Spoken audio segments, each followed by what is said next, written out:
अक्षं पंचविधं वयोदधियुक्तं रंभाफलं पानकं शाकानां महितं जलं रुचिकरं कर्पूरखण्डज्वलं ताम्बूलं मनसा मया विरचितं भक्ता प्रभस्मीकरं छत्रं जामरुचिकं व्यञ्जनकं सार्धसखं निर्मलं वीणाभैरीमृदङ्गकाळकलां गीतं च नृत्यं तथा साष्टांगं प्रणति स्तुतिर्भविदां वेतः समस्तं मया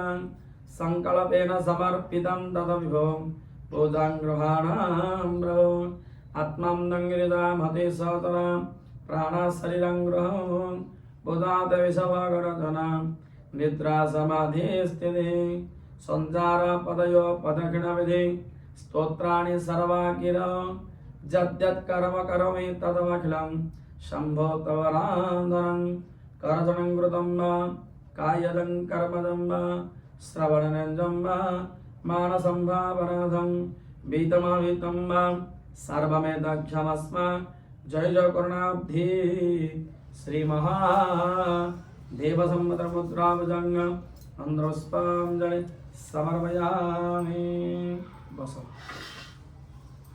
रामेशतपताभ्यो सुस्थानस्वगच्छ